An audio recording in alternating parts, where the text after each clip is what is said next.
Deportiva y con swing. Deportiva y con swing. La factoría del deporte desde New York para ti. Es una máquina. Es una máquina Pensada para ti. pensada para ti. Número uno en las redes, dale like y compartir. Con informaciones importantes siempre frescas. Y con entrevistas que te ponen de cabeza. Lo mejor del deporte lo encontrarás aquí. Búscale en las redes, dale like y compartir. Suscríbete, Ay sí, infórmate. ok. Dale a la campana para que te llegue. To start off by saying, obviously, the press release went out this morning announcing the Twins class of 2022.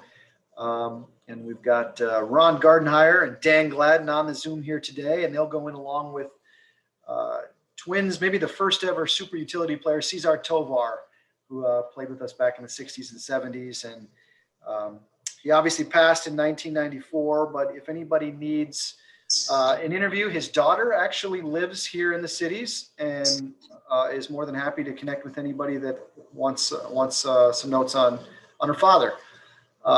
Before we get started, we'll start with Gardy saying a few words, and then Danny saying a few words. Then we'll just open it up for questions. And I just got an email as we speak here, Gardy, that Mr. Jim Cott just reached out and said you faced him in your first ever career at bat back in September of 1981, and he says he'll let you talk about the outcome, but we'll pass it over to you, Gardy. What does this mean to you? Welcome to the Twins Hall of Fame. Well, first of all, it's a big day, a lot of excitement, around my family and my friends, and Twins country with Bookham, Dan Gladden going in. You can't get any better than that. My first year coming into the game with the Twins, coaching third base, and we win the World Series with me standing right next to that guy on third base telling him tag up. So there you have it. A good relationship between us, always has been. And as far as this Hall of Fame stuff, it's unbelievable. To tell you the truth, it's this organization gave me a chance. TK gave me a chance, and kind of went from there. And TK was big, along with Terry Ryan, of getting me the manager's job. They both had my back, and it kind of went from there. A lot of wins and a lot of losses and a lot of fun. Danny, take it away. And you're muted. Danny. How about now? Am I good now?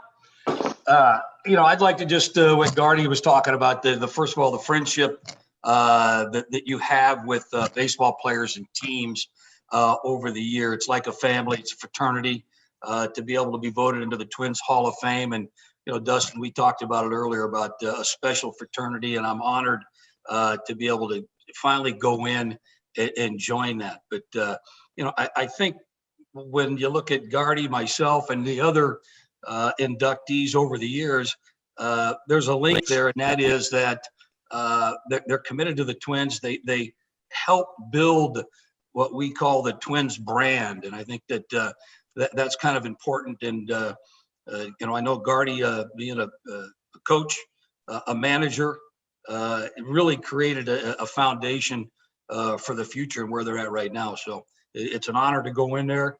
I always hear players talk about that phone call from Rod Carew. And, you listen to it and they always talk about it. And I got to experience it. And it's heartfelt. And again, here's somebody that I got to watch play against very late in his career, early in mine. But also he was a guy that, I used to collect baseball cards like a lot of people. And he was one of the guys that you like to emulate in the backyard playing wiffle ball, and to be able to get a phone call and the relationship that I've had with Rod Carew over the years, you got to cherish that and really really appreciate that phone call. Well said. Well said, guys. And before we get started, I do want to introduce Nancy Jones, joined the Zoom here, who is César Tovar's daughter, who happens to live here locally in the Twin Cities. So if there is a question or two for Nancy, Nancy, I don't know if you want to say anything. I don't want to put you on the spot, what this means to your family, but go ahead if you have a few things to say here. I'm just truly thankful and overall just emotional. Our family has just been emotional because we felt like it was a long time coming, and and it's all perfect timing. So we're truly thankful and know that he worked hard as a ball player. All the years he just talked about loving the Twins organization, and it's just a great accomplishment. So we truly appreciate it. Well, thanks to all three of you for those words. And I think everybody knows that the celebration and induction will take place in August when the Twins play the Texas Rangers, and we'll get to hear longer speeches from this group. But right now, let's just open up for questions and have some fun. Phil, why don't you start it off? Gardy, congratulations. And what are you most proud of in your long tenure with the Twins? Well, I only got fired once. I'm pretty proud of that. So, I feel good about that. You know what? I was given an opportunity to coach in the minor leagues after my playing career, and I managed a few years in the minor leagues. And the people, Billy Smith, Jim Rance, that group really took care of me and gave me opportunities. And then Terry Ryan, of course, in the big leagues, gave me an opportunity. It's just so many people that touch your lives when you're in this game, and you get to know them, and they help you in so many different ways, and they put you on the right path.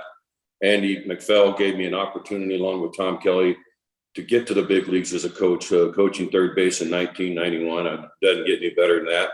And getting to hang out with all those players, the Pucks and Herbies and all those guys, the Gladdens, it was the best year of your life, 1991. I mean, it was like that. And they just kind of took off from there. And then when TK told me he was going to step down, that was kind of a rock my world, because I just thought he should manage forever. But you know what? He recommended that, I get a chance. Terry Ryan had my back. So got a chance to manage, and we had a heck of a baseball team at the time. TK built a good one, and we took off and ran with it as long as we could run. And you know what? You got to have your family on her side. I put Carol through the ringer here, being gone a lot. But you know what? She loves baseball, and she stood up to the task. So here we go. And it's not just me going in the Hall of Fame. It's my wife and my kids, my family. We're all going in. That's what I believe. This is for both Gardy and Danny. When you guys first started playing baseball, you signed your first you signed your first minor league contract. Did you ever think that, 40, 50 years later, you would still be, have a life in baseball and now get this big honor? Go ahead, Danny. Well, I think that when anybody wants an opportunity just to sign a professional contract, once you do, the dream to get to the big leagues, I don't think that people aspire to be in that organization's Hall of Fame. But at the same time, I think it's a tribute to the organization and to the player, for that matter, to the coach, to the manager, because of the hard work, the dedication that you put into your trade. And in particular, one particular organization happens to be the Minnesota Twins. So I think that, longevity, trust, commitment from the Twins organization, but also from a coach, manager, from a player to that organization. And if you would ask me when I signed that contract, would I be doing radio for 22 years? I would think not. Gardy would probably be the first to tell you, I was one of those clubhouse lawyers that I had to protect all the players from the media, because they were too afraid to shoo them out of the clubhouse. So, and I know that, Joe, you were probably part of that group too that came in here and got blasted quite often. We remember it well. Yeah, that's exactly right. When you start playing baseball, little leagues and the whole package, you always think you're the greatest player in the world when you're little, but then you finally start getting, scholarship offers to colleges. I ended up going to a junior college for 2 years, Paris Junior College. And then from being an Okie, defected to the University of Texas and played 2 years there.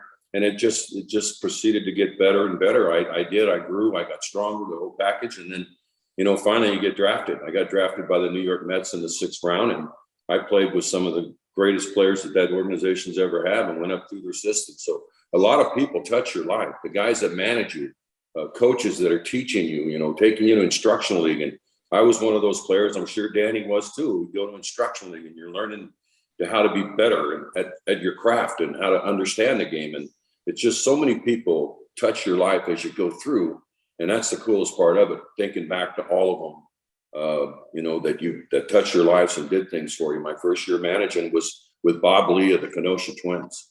And to this day, Bob and I are the closest friends.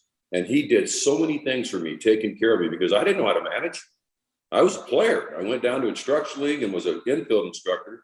And all of a sudden they said, you're managing. So this guy helped me get through my first year. Billy Smith helped me get through my first year. So there's just so many people that touch your lives as you're going up, and it's so important. Hey guys, both of you were stationed about 5-6 feet apart for the one of the biggest moments in franchise history, the tag up and or the game 7. Is it cool to go in together? Is there any extra special meaning for that?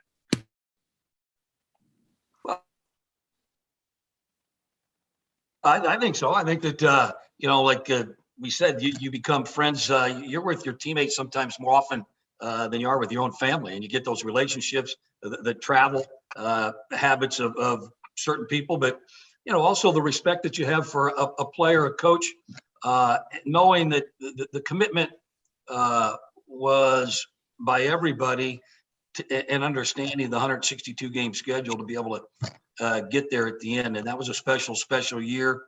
And, you know, I can still go back to, you know, the bottom of the 10th inning on third base, asking Gardy, hey, what do I do? And he goes, I don't know yet. Hang on.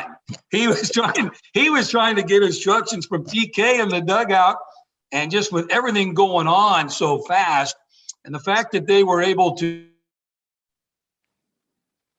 the knob-black bumped me over. Then the question was asked, Gardy, what are we doing? I don't know. Hang on. Thank God they walked Puckett and Herbeck. So that gave TK and I think Gardy a little bit more time to kind of iron this thing out. But and then Gino, of course, with the sac fly. So I'd like to, you know, and Gardy will tell you, he one of his biggest regrets is that he didn't come home with me on the sack or the base hit, and that he kind of veered off, went and said thanks to the commissioner, those guys. Whereas, you know, he could have been in part of all those pictures and celebrations at home plate. Yeah, I totally agree. That was probably the one thing that I think back of all the time. I'm sitting there yelling with Danny. You couldn't hear anything. The loudest place in the world. We all know the Metrodome. And he's going, you're going to tell me what to do, right? And I'm going to go, hold on. And we were just yelling. And finally I said, tag up. And then I ran the wrong way. I ran the doggone wrong way. I should have been running down the home plate with him, jumping up with him. I went to Faye Vincent, I think it was, and I gave him a handshake. And then I ran by the dugout and ran into Tony Oliva. And it was awesome. Can't get any better. Well, my question is for all three of you, because, you know, you talk about family. Gardy, you mentioned how, you know, your whole family is going in with you, but now you have Toby that's also in the Twins family. And then Nancy, you know, it's your dad going in. And Danny, you mentioned like you never thought you'd be with the family as a broadcaster for so long. So not many, well, there are some, but when you talk to baseball players around who've gone to different teams, they don't all have that sense of family when it comes to one organization. What's so special about the Twins that way for all three of you? Well, for me, it's you know, given me my first opportunity to manage, you know, after I became a futility player instead of a, you know, really good player, you know, the Twins gave me a chance. It sent me to Portland, Oregon to play my last year, which Charlie Manning was the manager. One of the greatest experiences I've ever been around. That was the funnest year I've ever had. And we were the worst team ever. I mean, like 45-96, but I had so much fun and I learned from them. And then, you know, the Twins gave me the chance. They signed me, asked me to go to instructional league to teach, and you go from there. And the tough part about the whole thing is the family. Now my wife we go home back to Kansas, and now I drive down to Florida, and I spend, I think it was 2 months down in Florida, away from my family with little kids. So you know what, you go through a lot in this game, and Danny has, I have, we all have, and it's just, you know what, that's what you look back on it and you're going, holy cow, this is unbelievable. That's why this is so important. You know, Don, you had mentioned about why the Twins organization is so special. I just think that it comes from ownership. I came over in '87, there was a new owner in Carl Pohlad, and he was just trying to get things, what it's like being a Major League Baseball owner, and a championship landed in his lap. And then just the commitment from the Pohlad family. That's why, longevity of ownership in that organization speaks volumes. And I think that the players appreciate that, because ownership commits to that player, and then most of the players will then commit back to the employer, the Minnesota Twins. So I remember when we come over and TK was there, and he was the kind of manager, like a father. You never wanted to disappoint, and you always tried to play well for TK. And it just, the foundation that TK built in that organization under the Pohlad ownership. And then for Gardy, when he stepped down, there was a great foundation there for Gardy. And to be able to learn from TK and see the players, and because one thing a manager has to do, he has to be able to interact and to be able to babysit 30 players. And I think that Gardy learned that, firsthand, with all the good players and some bad players. But I just think that the longevity there, it shows the stability of an organization. And to me, that's how you're going to win, is if you have stability in those key positions.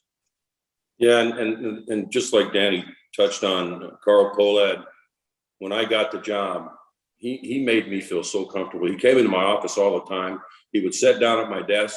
He'd pull up his pants leg and show me his red socks, red socks, the good luck socks, right? And he also gave me a Buckeye. And he told me, you keep that with you at all times. And I had that in my bag. It went to every city we ever went to. And that was because of Carl. And Jim, when he took over, and, they were great. They were always around, remember Jim walking out on the field? We were shagging in left field, and I'm saying, you might want to look at the baseball. It's coming off the bat pretty hard. And he kind of looked around and went, oh, yeah. And we had great conversations. They treated you like a king. So that's all part of it.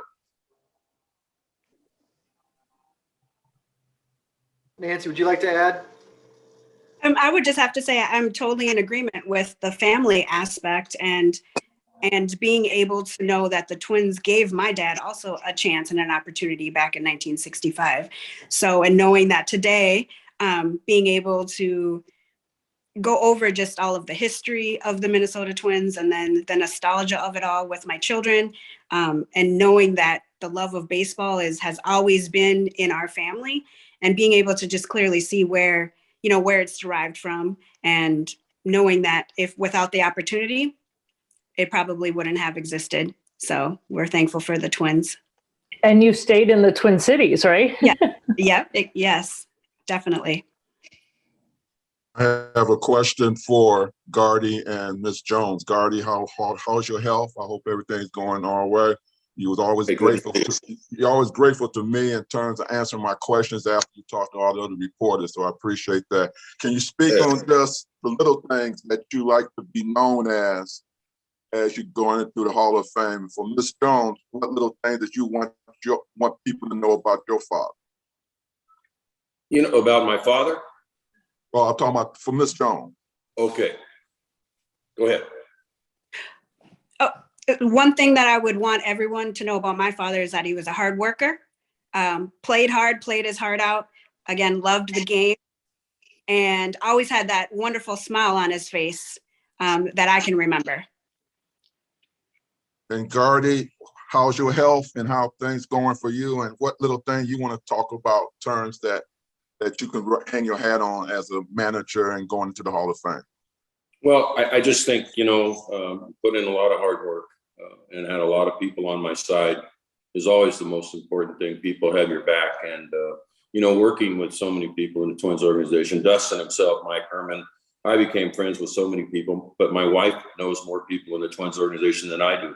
That's because she was always in the stands. But you know what? I just want people to understand how much I appreciate what the Twins did for me and the career that they gave me, and it was unwavering. People had my back all the time. I was able to, meet so many people in the community, in the South Dakota, North Dakota, you name it. And those are all the things that I'll never forget, was being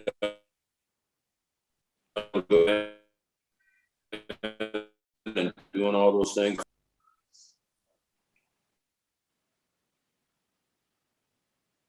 Hey guys, congratulations to you both. I know you've been around, so many guys during their induction weekends. What do you think the emotions are going to be like when it's, you guys getting inducted?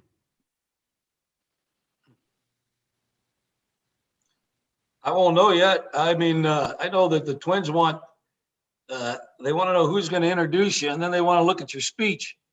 And I'm not sure if I've even started on a speech, and I might hand in two of them. One that they approve and the one they might not. So I just watching all the players, they have a special message.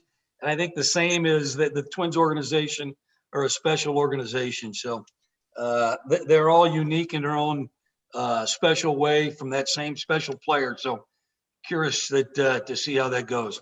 Hope they don't have us Gardy walking in from left center like they remember. We can't have that in August.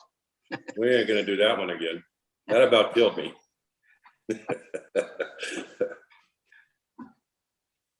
Yeah, I feel the same way. Go ahead. No, sorry, Gardy, go ahead. I didn't mean to cut you off. No, that's okay. Go ahead. Well, I was just going to ask, did either one of you ever meet? Did you know César Tovar at all? Was he around earlier in your career? I never met him. I knew of him, of course, reading all the books and the history of the Twins and the whole package, but I never had a chance to meet him. Phil, I have not either. I know that as a young kid growing up, I did collect baseball cards, and the Twins were one of those teams that I did collect a lot of cards and had his. I know that he was a great player, multiple positions, and like his daughter talked about, I recall just the smile that he always had. He was one of those guys that, there's certain guys that enjoy playing this game, and it shows it when they're out there playing it. So, and Phil, I got to ask you, are those Christmas decorations in the background? The grandkids like finding their stockings on the Zoom calls. We keep them up. Okay. I'll hang my bag up, I guess. That's funny. Gardy, congratulations. Of all the people in the Twins Hall of Fame, just you and TK are going in as managers. What does that mean to you? And what were some of the important things you learned about the craft and your years coaching with him? Well, TK, one of the smartest guys I've ever been around on a baseball field, I can tell you that. Knew how to run a clubhouse, knew when to, heat somebody up, and knew when to calm them down too. And like I said, I just watched what he did and had great conversations with him, talking about things. And I just knew the way that when I got to the big leagues and coached third base and watched the way he went about his business, no one can do it like that. I knew I had, and he told me, you got to do what you think's right. But still, you take a lot of traits that TK had, and there's good ways to have conversation with players, and there's bad ways. And you should start with a good way, and then it can turn into the bad way if you don't get the answers that you're looking for. But TK had a way of explaining things. Hard love, yes, but also made the player feel better when you walked out the door, and I always tried to do that. I had a question for Nancy. The last couple of years, it seems like every time the results came out, if you went on the internet, your dad's name came up, and man, why isn't he in yet? How aware of that were you, that fans have wanted this, and what's this, what's it been like the last couple of years, knowing maybe he was getting closer? I was aware, definitely aware, and just kept telling ourselves that, well, maybe next year, or the next time. So we didn't really reflect too much on it, and just are thankful that when we got the call and information that it was happening this year, and just overall thankful that he can finally get the recognition that he deserves.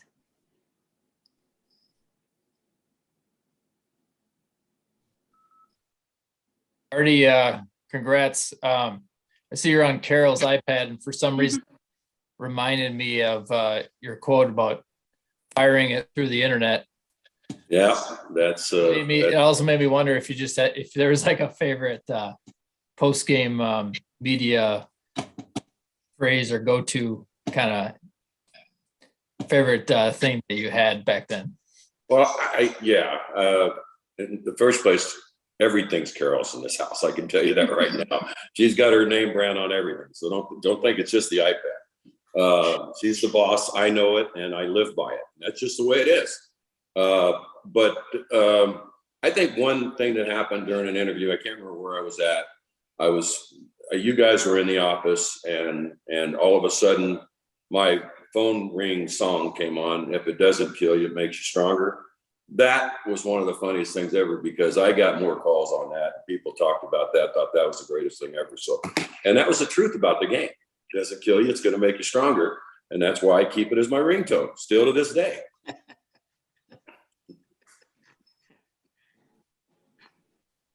Already on that.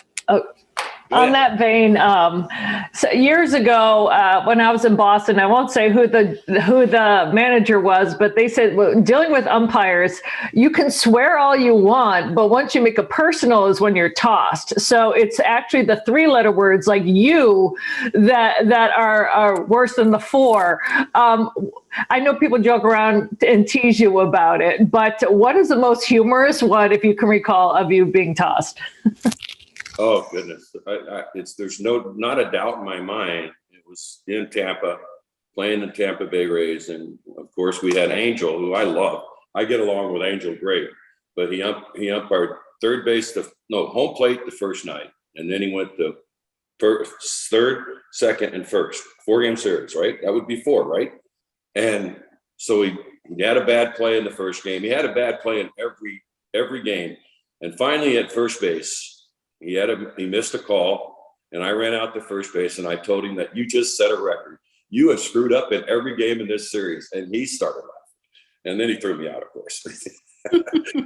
But I love that one. I got a chance to go out to him and argue with him, and like I said, he's the greatest guy in the world, and he's honest with you. He's upfront, but like I said, you also have to have fun with him. And not every time I got thrown out was I really, really mad. It was because we stunk. Our team was stinking, and I didn't want to be there anymore. Hey, Danny, I'm just wondering how much this bat's going to be worth, because they threw it out in 1987 in the bin because it was a batting practice bat. Yeah. Before the Twins figured out they could make money selling these, we'd grab them and then we'd hit ground balls waiting for live shots. So let me see the knob of that bat. The knob. Okay, yeah, that's a batting practice. That's the kind of wood that us lower tiered players would get. Eventually we figured out, hey, if Kirby Puckett orders bats for you, they're gonna get a lot better quality. So at some point Kirby started ordering bats for guys, and you got a lot better wood. As long as I'm asking both of you guys, what is your most valuable piece of memorabilia you have for your time for the Twins? Oof. Go ahead, Bookham. I have to look around. Personally, I've got my Grand Slam ball and bat. I have my broken bat from the 91 in the 10th inning that Clayton Wilson and we went to Chili's in Erickson's house celebrating afterwards. About 6 in the morning, I wanted to know where that bat was, and Clayton said he threw it in a garbage can. So we, 6 o'clock in the morning, drove down to the Dome, fished it out of the garbage can. And that's something that I cherish pretty much right there. Plus, I was there last game, went down to home plate and dug out some dirt when they were digging out home plate. So I do have some dirt from the batter's box. Yeah, mine would be the World Series trophy and my World Series ring from 91. That's as special as it can get for me. My Twins jersey, I've got one of those, and a bunch of Twins clothes because I took my bag when I got fired. And so I've got a bunch of gear, and I still love that stuff.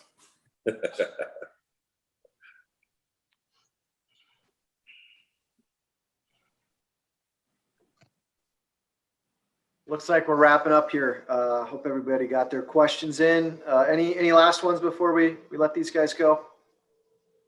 All right, pretty entertaining stuff. Listen, one thing. I just want to say cheers. It's been a great day. Gonna have a little fireball on you guys. Congratulations, Gardy. Cheers. There you go. Bye. Los invito a seguir con la máquina deportiva. Un saludo a todos los televidentes de la máquina deportiva de parte de Alex Cora de los Mets de Nueva York. Anderson Hernández, un saludo para la máquina deportiva de parte del menor, me borré. Mi nombre es Juan Carlos Gutiérrez de la Arizona Diamondbacks y lo invito a que sigan con la máquina deportiva. Hola, le habla la Encarnación de los Toronto Blue Jays, un saludo para la máquina deportiva. Pero ríete bien. Estás con Nelson Figueroa, con la máquina deportiva. Ay, un Escobar aquí, un saludo para la máquina deportiva. Y aquí le saluda a Pedro Feliciano, un saludito para la máquina deportiva. Un saludo para toda la audiencia de la máquina deportiva, José Bautista de Toronto Blue Jays. Máquina deportiva. Mi gente, le habla David Ortiz de la Boston Red Sox. Un saludo a esa fanaticada que sigue la máquina deportiva como siempre. Para encima y que Dios lo bendiga. ¿Qué tal amigos? Les habla Joan Santana, un saludo bien grande para todos mis amigos de la máquina deportiva.